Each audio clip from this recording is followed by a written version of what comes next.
Welcome, wrestling fans. Welcome to Curtain Jerk, and as always, I am your host, Jacob Grindy, reporting for the Main Event Marks YouTube channel and the Dragon Suplex Podcasting Network. It has been a crazy fucking week in my life. I'm always busy. We had a car show. I'm not even sure if I told you guys about the car show, but the car show was crazy. Hundreds of cars, classic foreign trucks, lowriders, Cadillacs, Studebakers, Ferraris, Chevys, anything you can think of. We're out there at the brewery I work at, and I helped organize it all. I got all the food trucks there. I got all the classic cars parked. Some people were upset. One food truck had to park them away from all the other food trucks that got pissed, but you know what? A little heat can go a long way, if you know what I'm saying, man. But not in the food truck industry. They'll just spread the word that you're hard to deal with. But that's okay. We had four guys will vouch for me, guys, and I think I'm getting off topic here a little bit. I'm here to talk about professional fucking wrestling, guys. And something caught my eye today. Timmy Thatcher showing up in Noah. We're going to talk a little bit about Noah and DDT and Tokyo Joshi Pro and Cyber Fight a little later. We're going to be talking about AEW Dynamite. We're going to be talking about MJF getting removed from the start of Dynamite and Rampage. That work shoot is, I don't know, might be a shoot work. Who knows what's going on, brother?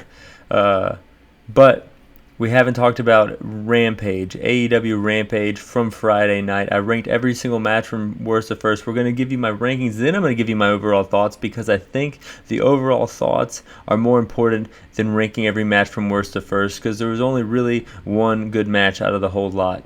Number 4, the tag team match with Team Taz versus, I just put down the Job Squad because they didn't even get names. They just got attacked, beaten up. And the whole match was done with a split screen when Team Taz was cutting a promo. By the time the promo was done, the match was over. Team Taz won. So, you know, that really wasn't that good of a match. Kiera Hogan versus Athena. Athena's debut, she already feels just like another woman on the roster. Red Velvet interfered. Might be the match next time for Athena. Sloppy leaping neck breaker thing she does gets the victory. 1, 2, 3. Number 2 out of 4, the second best match on Rampage, Dante Martin versus Scorpio Sky. Main event, crowd was behind the hometown guy, even though he was a heel in the faction, but he gets cheered pretty much wherever he goes. TKO for Martin, 1, 2. No, Champ kicks out of his own move, and then he hits the TKO for the victory, 1, 2, 3.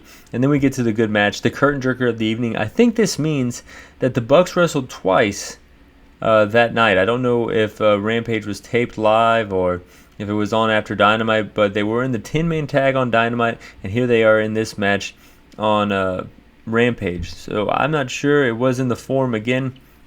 If so, that's cool. Pulling double duty. Always a great match. I think, this is a staple in AEW. If AEW did house shows, this would probably headline the shows. Bucks versus Lucha Bros.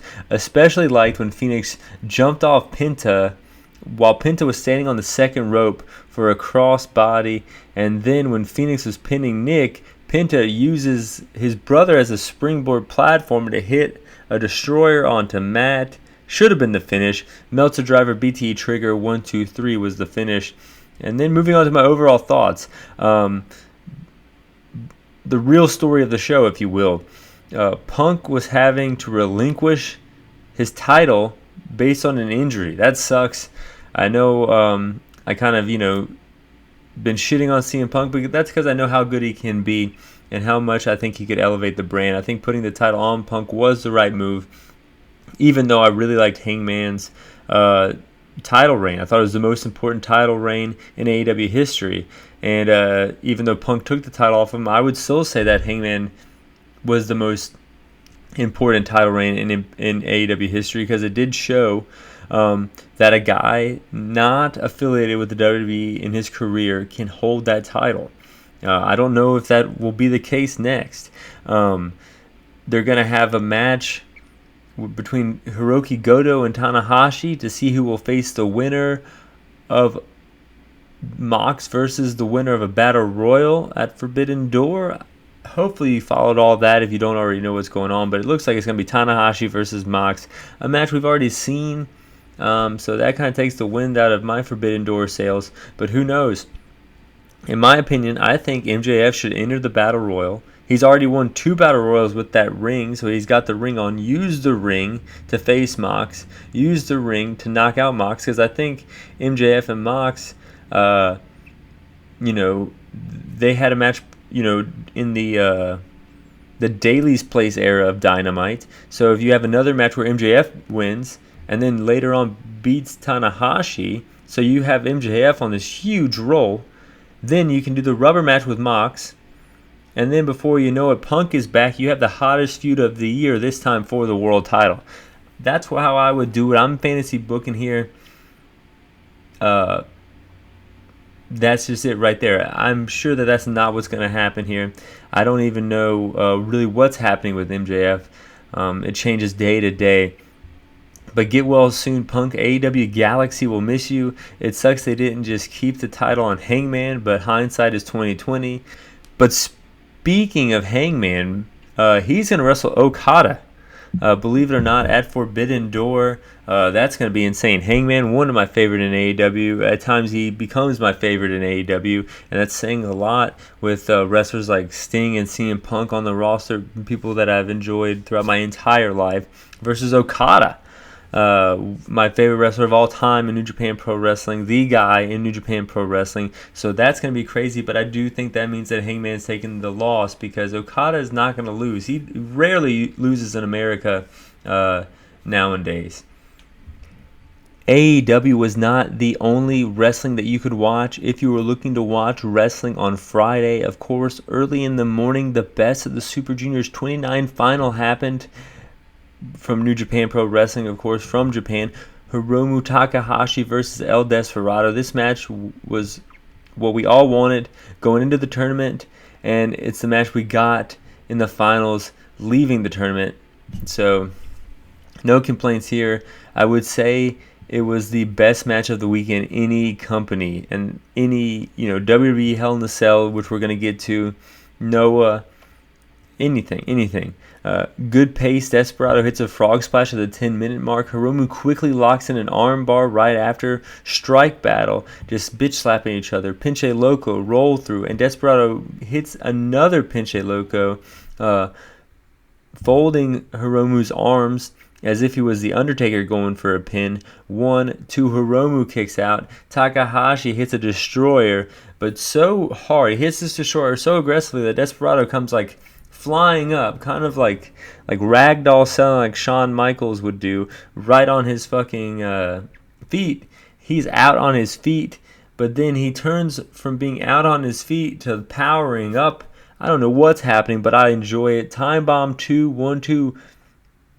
Desperado kicks out. Strike battle. This time it's just closed fists teeing off on each other. 30-minute mark. Time bomb 2, 1, 2, 3. Hiromu Takahashi gets the victory, wins the Best of the Super Junior for the 3rd time.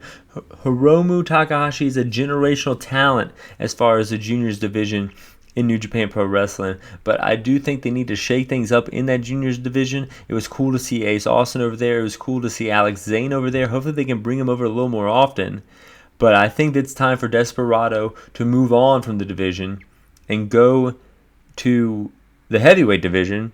And what better time to do that than now, when he could enter into the G1. They need to shake up the G1. It's been a lot of the same names for a few years now. I think a few guys have aged out. I think a few guys maybe not necessarily aged out, but will never win, so you could replace them with maybe guys from other companies. Like they've been working with Noah a lot lately. Maybe I'd see some Kino action in the G1, but also bring in Desperado. Maybe some AEW talent can make their way to shape up the G1. Like it would be cool to see Desperado. That's all I'm saying. In the G1, it'd be cool to see Desperado. I went on a big rant there, but all I'm saying is it would be cool to see Desperado in the G1. But that wasn't the only tournament that took place this weekend, guys. There was the GCW Tournament of Survival 7. I did not watch the whole show. I did not watch the whole tournament, but I can say that the finals not only had the big fight feel, but it was also entertaining as hell. Entertaining, kind of like a slasher film is entertaining. At times, it was a spectacle. At times, I was cracking up at some unintentional humor, and at times, I had to look away because that shit grossed me out. Drew Parker, the skinny guy from the UK, from Wales, best known for his work in Big Japan and taking a flaming super kick from Joey Janela about 2 weeks ago, versus Matt Tremont, the owner and operator of H2O Wrestling, the Bulldozer, hardcore icon himself. And when Tremont comes out, Drew Parker just comes out drenched in blood, like already from his other matches. And I was like, whoa, I was taken aback from that. But that pales in comparison to Matt Tremont's entrance coming out. Not only is he still dripping blood from his forehead from the matches before, carrying a barbed wire bat while the whole crowd sings his song, he's just hyping people up.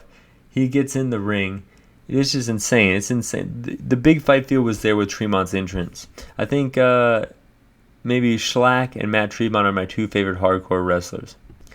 Right away, they just start bashing each other with light tubes on one another's faces and head, bleeding right away. Tremont grabs a dart and pokes it through Drew Parker's cheek, like from the inside of the mouth to the outside of the mouth, a dart, like a dart that you'd use on a dartboard.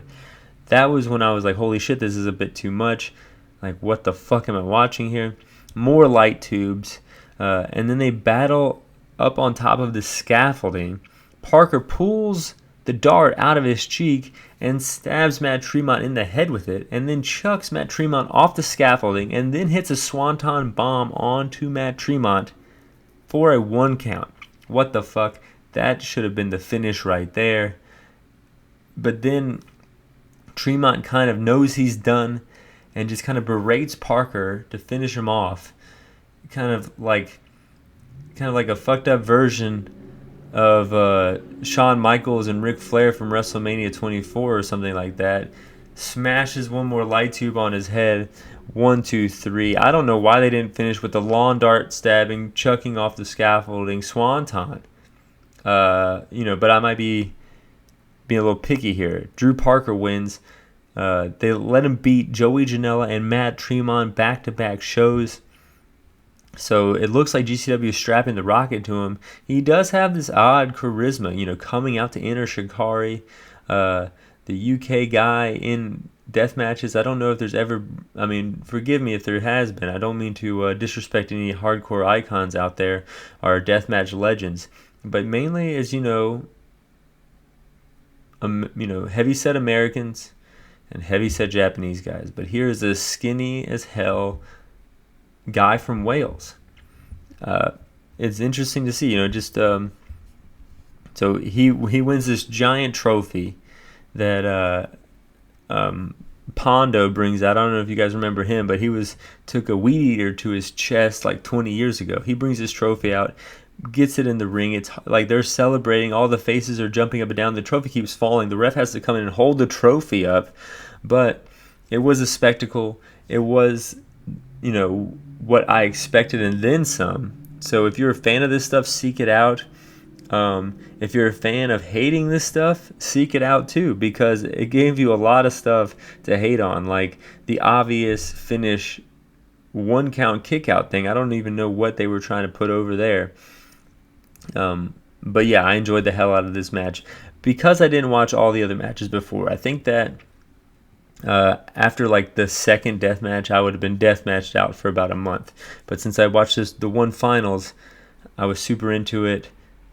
I don't know. I might be becoming a Drew Parker mark. I don't know, guys. But let's move on to the biggest show of the weekend, WWE Hell in a Cell, and we're going to be discussing a little bit of the fallout as well.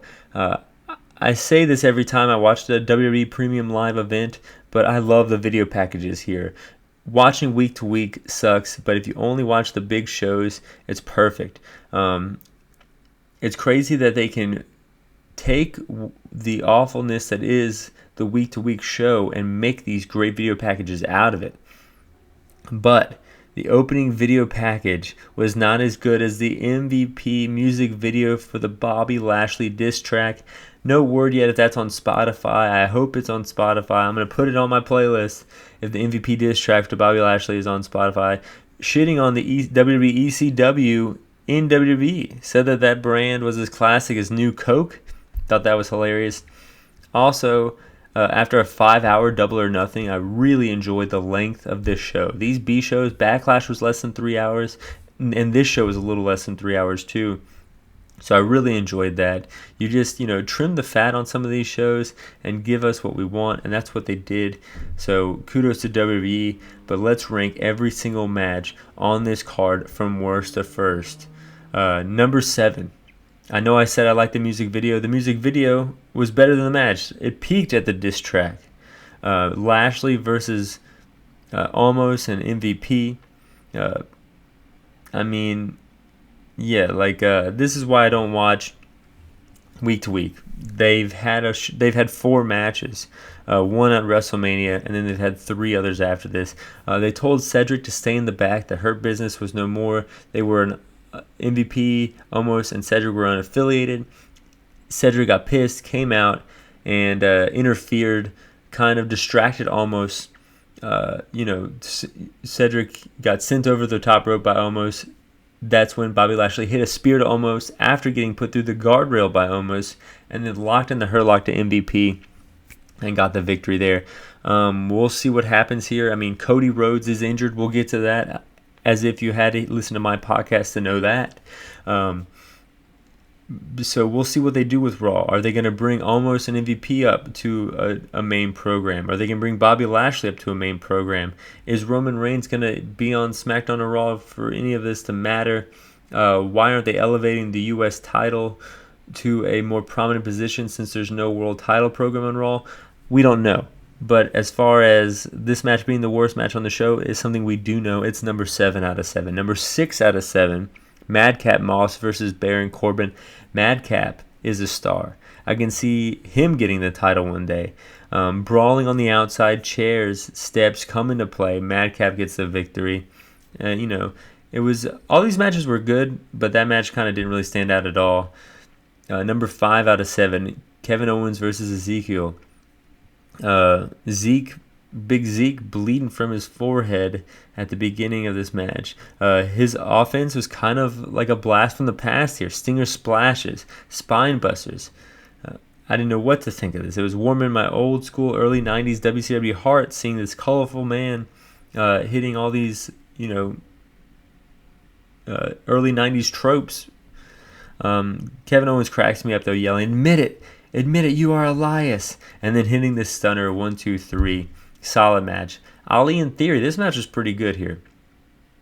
Ali in Theory, hometown guy, which, means he's not winning shit in the WWE, especially to someone who, like Austin Theory, that the company seems to be very high on. But this match was good. Ali goes up to the top, no one home, A-Town down, 1, 2, 3, Theory wins. Number 3 was Judgment Day versus the WWE Bullet Club. But it feels kind of silly to speak about what I liked about the match and all. Finn Balor ate the pin here. Excuse me, guys. Edge got the pin over Finn Balor, but then the next night on Raw, they invite Finn Balor to join their team. Okay, I know these weeks of us arguing, and I know that you were proven to be the weak link of the team last night, but we're going to invite you into our, cult-like faction. And then they all turn on Edge. It's like, what? Edge got the victory here, guys. What are you guys doing? I guess they're going to push Edge in some type of way. They got cold feet on this Edge heel run already after 2 months or something. I think it's bullshit. I always like when legends reinvent themselves. I'm a Sting guy. I'm not a Ric Flair guy. I like when Sting, he went from Surfer Sting to Crow Sting. Then he did Joker Sting. And now he's like Goth Daddy Sting. I don't know what he is in AEW, but I enjoy it all throughout. And I enjoyed when Edge kind of reinvented himself here, but it looks like they don't want him to reinvent himself. They want him to go back to the old Edge because now he just got put through a table by his old Colt. How are they going to explain that he's not bad anymore? We'll have to see. We'll have to watch the next pay-per-view because we damn sure aren't watching week to week. But yeah, that just kind of shows you that they're reshuffling things around with Raw right now because Roman's not going to be on it, and now Cody, the guy they kind of hitched their wagon to, is not going to be on it either. But before we get to Cody, we do have to talk about the number 2 match from Hell in a Cell this weekend, the women's triple threat match. Bianca, Asuka, Becky Lynch. This match was great. I almost put it at number 1 here. This was the first match on the show. It started the whole night off with a bang. Great, quick pace throughout the whole thing right off the bat. Bianca powers out of a disarmer at one point. I thought that was cool. Into a KOD attempt. Manhandle slam, 1-2. Asuka breaks it up. Just a great match. That was, those were just some of the highlights I enjoyed. Bianca pins Asuka. Go out of your way and watch this one. But also, if you haven't, go out of your way and watch the number 1 match of the evening, the Hell in a Cell match of Hell in a Cell. Cody versus Seth. This match was awesome. Cody reveals his bicep tear, bruise. Just looked like a whole fucking galaxy. Black, red, purple, all on his like inner armpit and pec. His pec tear. Looked crazy. I guess he wrestled this whole match with one arm. He still did the match. Respect to Cody Rhodes. Cody Rhodes gets a lot of shit here, but he works hurt. He cares about the fans. He cares about his bell-to-bell wrestling. I don't know really why people hate on him so much. Seth cracking me up there with the black and yellow polka dot tights. Hilarious. Then it was a basic hardcore match. Seth using the kendo stick and digging it into Cody's pec. That looked worse, than anything that on this whole show here. And then even whipping him with a polka dot weight belt. How did he get a polka dot weight belt? Who knows? How did he get under the ring? Who knows? But then Cody finds a bull rope under the ring. How the hell did that get under there? They have an impromptu bull rope match. Crossroads 1-2. Seth kicks out. Spear by Rollins 1-2. Cody kicks out. Rollins gets a sledgehammer. Cody dodges the sledgehammer attempt, the attempted murder when he just swings the sledgehammer at him. 2 Crossroads. 1, 2, 3.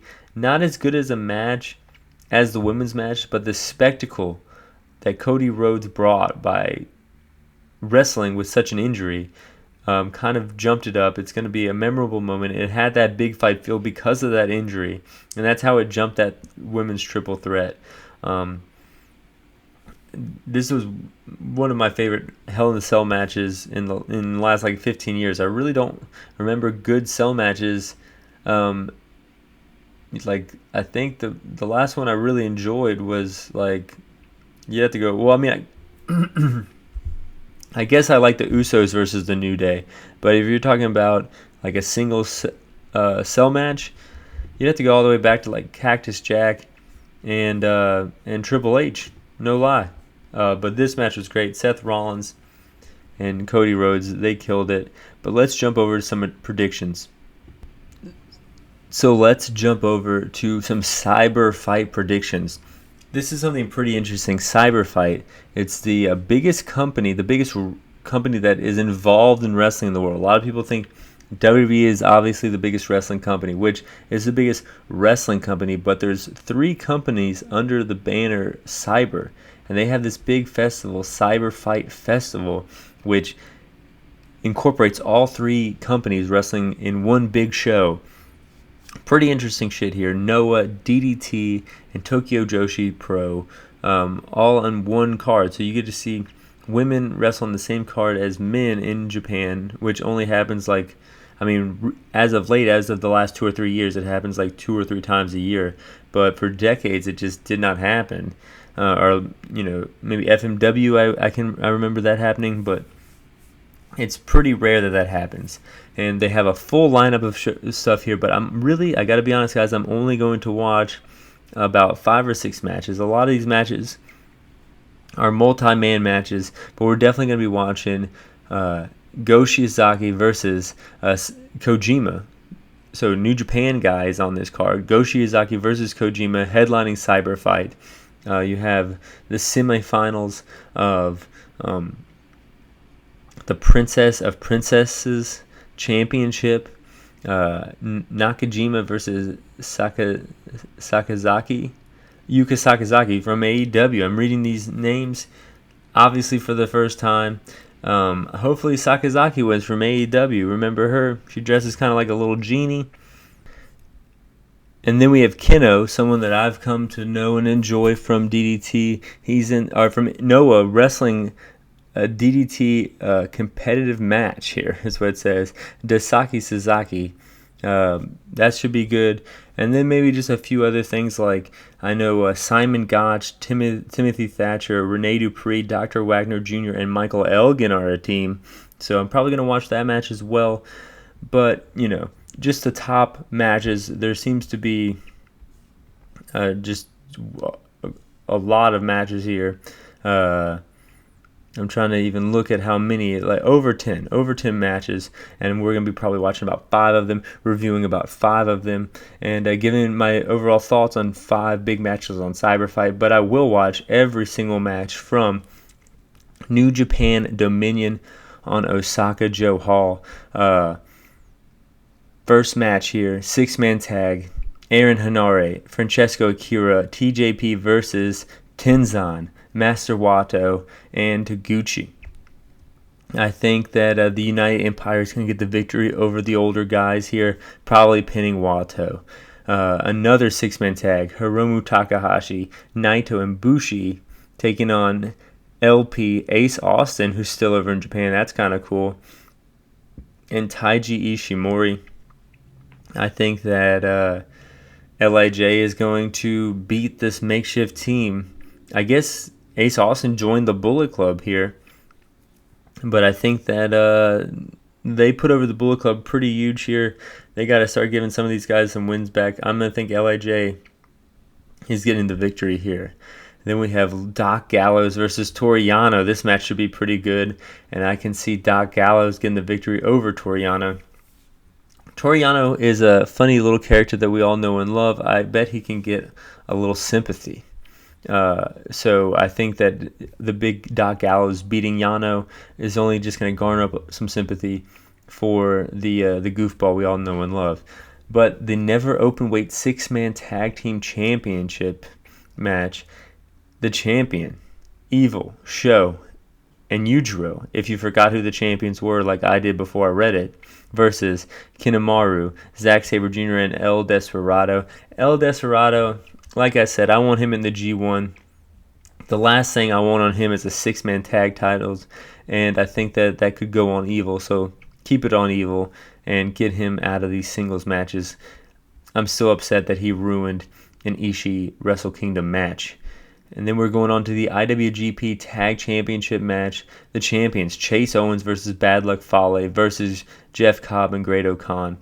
As much as I like Jeff Cobb and Great-O-Khan, I still can't get over the Cinderella story of Chase Owens winning the Tag Team Championship. And I don't want the Cinderella story to win, so I'm going with Bullet Club, Chase Owens versus Bad Luck Fale in their first defense. Then we have the AEW Interim Championship Elimination match, Hiroki Goto versus Tanahashi. Tanahashi is going to beat Goto.